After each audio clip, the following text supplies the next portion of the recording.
Buenas tardes, soy el doctor Jesús Torres Espinosa. Continuamos con la clase de farmacología. El día de hoy vamos a revisar lo correspondiente a lo contrario a los simpaticomiméticos o agonistas alfa y beta. Vamos a ver ahora los bloqueadores, ¿sí? Bloqueadores adrenérgicos, tanto alfa como beta. ¿Qué efectos tienen? Podríamos también llamarlos simpaticolíticos, ¿sí? Porque van a contrarrestar la acción que tienen las catecolaminas sobre los receptores alfa y beta. Entonces, los bloqueadores adrenérgicos los vamos a dividir. ¿Sí? Vamos a dividir estos bloqueadores adrenérgicos en dos tipos: bloqueadores de los receptores como tal y bloqueadores de las neuronas. ¿Sí? Unos son más pequeños y específicos que otros. Entonces, por ejemplo, los bloqueadores de los receptores adrenérgicos los podemos dividir en bloqueadores alfa y bloqueadores beta. Mientras tanto, los que bloquean a las neuronas adrenérgicas tienen una serie de mecanismos de acción diferentes. Tenemos algunos que inhiben la síntesis de las catecolaminas, o sea, evitan que se produzcan cosas como la adrenalina y la noradrenalina. Otros que evitan que se almacenen, o sea, inhiben el almacenamiento de las catecolaminas. Entonces no se pueden liberar si no hay almacenadas, si no hay guardadas, no tiene mayor sentido.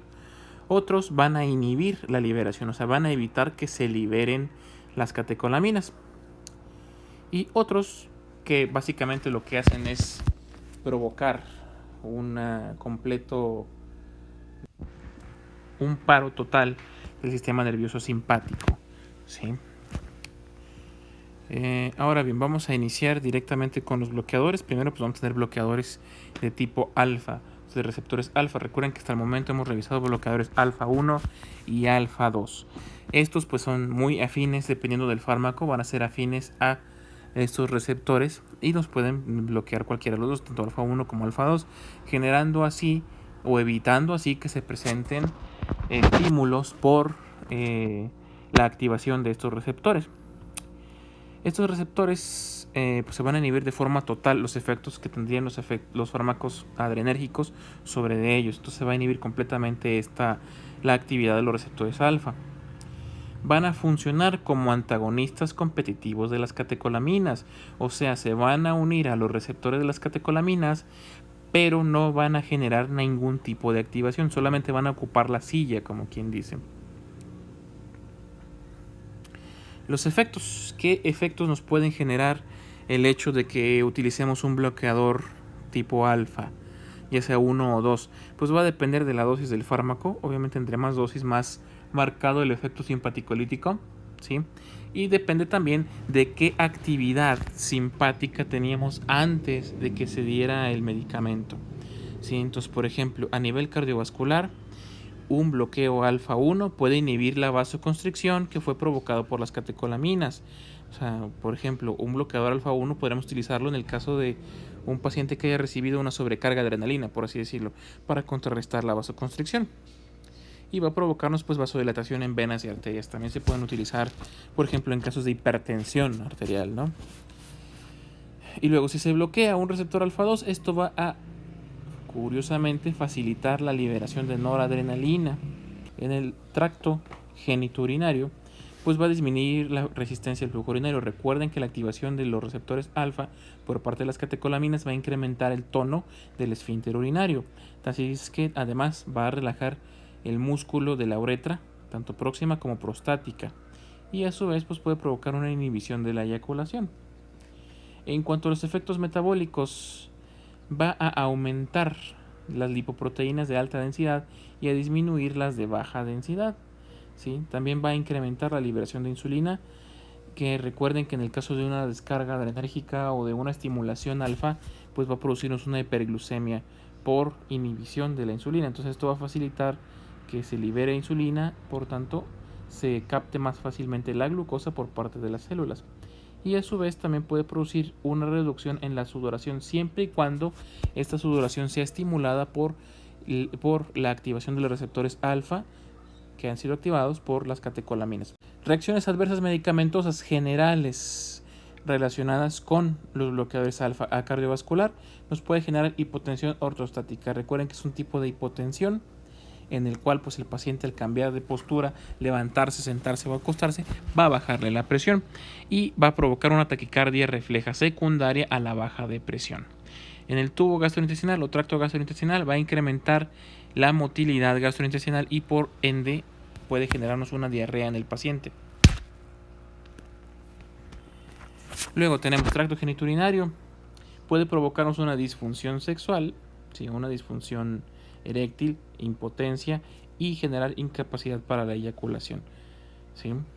Otras reacciones médicas adversas medicamentosas, congestión nasal, vértigo, sedación o inclusive pueden llegar a producir depresión con un uso prolongado. Entonces, como ejemplo de estos bloqueadores tenemos primeramente a las fenoxibenzamina, que es parte de la familia de las aloalquilaminas, ¿sí? En cuanto a su farmacocinética, resulta que es absorbida fácilmente por una vía oral o incluso vía endovenosa. Tiene una biodisponibilidad a la hora de ser administrada de un 20 a un 30%, quiere decir que el demás pues, se perdió durante el metabolismo del primer paso. Va a ser metabolizada principalmente en el hígado, se absorbe con facilidad en el tubo gastrointestinal y tiene un tiempo de vida media aproximado de 24 horas. A pesar de que es metabolizada por el hígado, puede ser excretada también por vía renal, así como por la vía biliar. ¿Para qué nos sirve? Esto pues nos puede servir para dos situaciones. Una, en el feocromocitoma. El feocromocitoma va a ser una tumoración que puede provocarnos una descarga exagerada de catecolaminas, ¿sí? Provocando así una hipertensión arterial, una frecuencia arterial muy elevada y a su vez una sudoración muy profusa, una hiperhidrosis. También se puede ser utilizado para relajar la uretra prostática en el caso de que tengamos una obstrucción prostática en un paciente con una hiperplasia prostática benigna. ¿Cómo funciona? Se va a unir de forma covalente. Esto quiere decir que se puede unir a ambos, tanto receptores alfa 1 como alfa 2, ¿sí? Entonces va a evitar que a nivel de las neuronas, tanto a nivel neuronal como extraneuronal, haya una estimulación directa por las catecolaminas. Va a bloquear a los receptores, ¿sí? También puede funcionar como antagonista de otros receptores, como los receptores de la dopamina, la histamina, los colinérgicos también, que son parte del sistema nervioso parasimpático, y serotoninérgicos. ¿Qué efectos nos va a generar? Nos puede generar una disminución de la resistencia vascular periférica, lo cual va a generar una disminución de la presión arterial y a su vez un aumento en el gasto cardíaco por la vasodilatación, por el incremento del retorno venoso y así un incremento del gasto cardíaco. Puede acentuar la taquicardia porque al disminuir demasiado la presión, pues nos va a generar esa taquicardia para compensar la disminución drástica del flujo. Reacciones adversas medicamentosas puede provocarnos hipotensión, taquicardia, sedación, sensación de cansancio, náuseas y vómito, congestión nasal, básicamente todos los síntomas que mencionamos como síntomas generales. Luego tenemos a las imidazolinas. Las imidazolinas son tenemos dos ejemplos, que son la tolazolina y la fentolamina. Su administración es tanto intramuscular, puede ser intramuscular como intravenosa, ¿sí? O endovenosa. Se puede absorber también en el tracto gastrointestinal, como es en el caso de la fentolamina, y puede ser utilizada como vía oral, ambas, tanto la fentolamina como la tolazolina, ¿sí? Tiene un tiempo de vida media, la fentolamina, de 19 minutos, 19 a 20 minutos, no vamos a ser tan quisquillosos, y una vida de 3 a 10 horas en el caso de la tolazolina. Su excreción va a ser vía renal, se va a excretar por la orina. Indicaciones en quién la vamos a ocupar. La fentolamina, igual que en la anterior, en el feocromocitoma, para controlar la hipertensión descontrolada que hay en esa situación. Nos puede servir para prevenir necrosis dérmica en el caso de que haya habido una exposición tópica a algún simpático mimético. Y también nos puede servir para controlar las crisis de abstinencia, las crisis hipertensivas por abstinencia alcohólica. Y la tolazolina se puede utilizar en hipertensión pulmonar que sea persistente en los pacientes neonatos de preferencia prematuros, ¿verdad? ¿Qué efectos? Pues va a provocar vasodilatación, disminución de las resistencias vasculares periféricas, así como incremento del gasto cardíaco. Ambas nos van a generar eso. La tolazolina pues nos va a generar una vasodilatación directamente sobre el vaso sanguíneo, o también en el músculo liso nos puede generar algo de relajación en el músculo liso. Y va a reducir la presión pulmonar arterial al reducir la resistencia vascular periférica a nivel de los pulmones. Las reacciones adversas son prácticamente las mismas, sí, excepto que aquí vamos a agregar la exacerbación de la úlcera péptica, sí, así como una hipoglucemia. Luego esos serían ejemplos de antagonistas o simpaticolíticos contra receptores alfa. Ahora pasaremos a los beta. Los antagonistas o bloqueadores beta adrenérgicos forman parte del tratamiento que vamos a incluir en pacientes con hipertensión. Si los alfa eran utilizados en situaciones un poco más específicas, estos son más para otro tipo de patologías más comunes. También se puede utilizar en caso de la cardiopatía isquémica, o sea, la angina de pecho, o pacientes con angor pectoris, en insuficiencias cardíacas congestivas y en el caso de algunas arritmias. Existen pues varias características que tienen estos fármacos.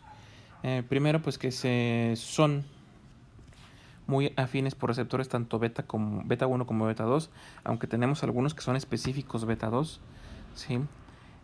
Pueden generarnos algún tipo de actividad simpático-mimética, van a tener antagonismo con los receptores alfa. O sea, recuerden que de por sí en el sistema nervioso simpático receptores alfa y beta van casi siempre en acciones contrarias. Entonces, si estimulan los alfa, los beta les pueden llevar la contra o llevar a cabo acciones contrarias. Sí, van a variar uno de otro según su liposolubilidad, lo cual va a afectar su absorción directamente. Algunos pueden inducir vasodilatación, cosa que es bastante útil en la hipertensión arterial, por eso es su principal uso. Ahora, vamos a tener dos grupos de beta bloqueadores. Unos son los liposolubles y otros son los hidrosolubles. Dentro de los liposolubles tenemos al alprenolol, labetalol, metoprolol, oxprenolol, propranolol, timolol y el pindolol, así como el bopindol. Vamos a manejar algunos que son los más comunes, se los voy a marcar. El timolol lo podemos utilizar en tratamientos oftálmicos para el glaucoma de ángulo cerrado. El propanolol y el metoprolol son de los más comunes, utilizados para tratar la hipertensión y también las taquicardias. ¿Sí?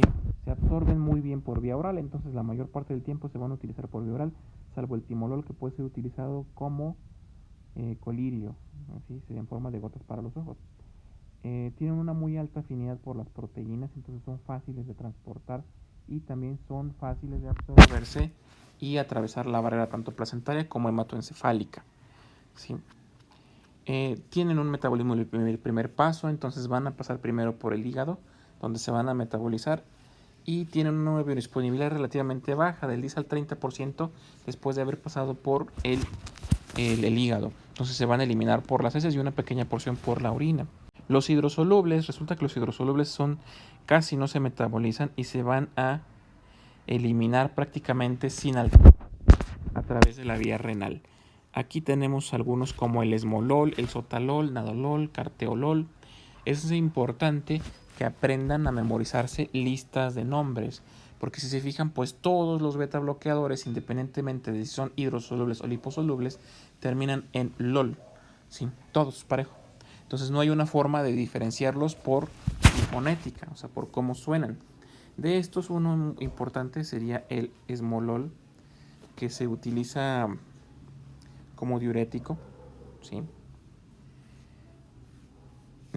Como diurético. No se absorben completamente por vía oral, se absorbe solamente una parte, hasta el 50%. Son difíciles de distribuir porque no atraviesan la barrera hematoencefálica y además pues no tienen una buena unión a las proteínas metabólicas, entonces son un poquito más difíciles de utilizar. Podríamos decir que los más comunes y más utilizados son los anteriores, los liposolubles. Recuerden que para entrar en las membranas celulares pues requieres que el medicamento sea liposoluble, porque la membrana tiene esa estructura, entonces si es liposoluble es afín a la membrana y va a entrar con facilidad.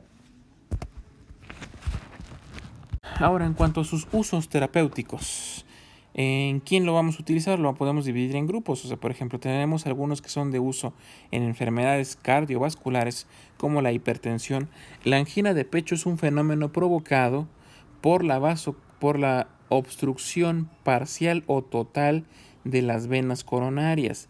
Entonces estas al taparse no van a transportar sangre y al no transportar sangre van a provocarnos dolor en el pecho.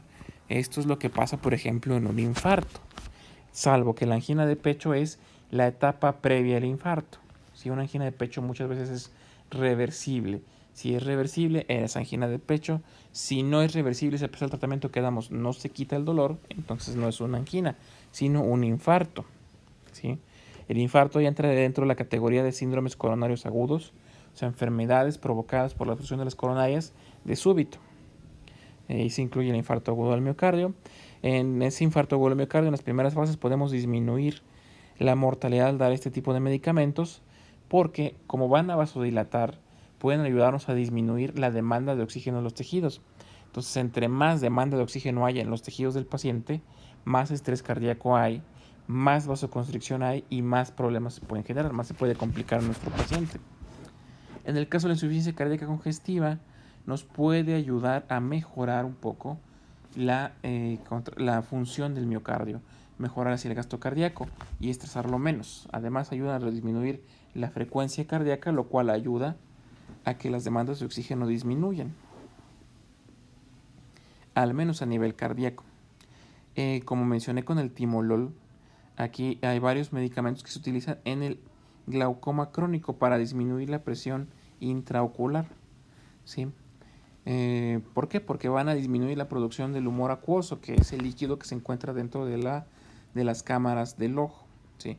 Entonces, si disminuye la producción de este, se incrementa su drenaje, así va a disminuir la presión intraocular, lo cual pues mejora mucho los síntomas del glaucoma. Tenemos aquí los ejemplos. Está el timolol, que mencioné que es muy utilizado. Pueden memorizar los demás, son medicamentos beta bloqueadores utilizados en el tratamiento del glaucoma. Tenemos, por mencionar a otros, el metipranolol, levobunolol, carteolol, betaxolol y levobetaxolol. ¿Sí? Efectos adversos. ¿Qué puede pasar con nuestro paciente? A nivel pulmonar nos pueden provocar broncoespasmos, entonces no hay que utilizarlos en algunos pacientes asmáticos. En el aparato cardiovascular nos va a inducir insuficiencia cardíaca congestiva en pacientes susceptibles, o sea, pacientes que ya tengan problemas cardíacos de insuficiencia, o sea, nos los puede exacerbar. Puede provocar bradicardia, ¿sí? O sea, disminuciones dramáticas en la frecuencia cardíaca en pacientes que ya tengan problemas en el sistema de conducción del corazón, ¿sí? Con algún tipo de bloqueo, ya sea parcial o completo. O se puede generar el fenómeno de Raynaud. Puede provocarnos alteraciones del sueño, depresión, fatiga. Efectos de una sobredosis por estos medicamentos. Hipotensión, son medicamentos que eso es lo que provocan disminuciones de la presión. Obviamente si tomamos dosis exageradas que ya llegan a los niveles tóxicos, pues va a provocarnos hipotensión.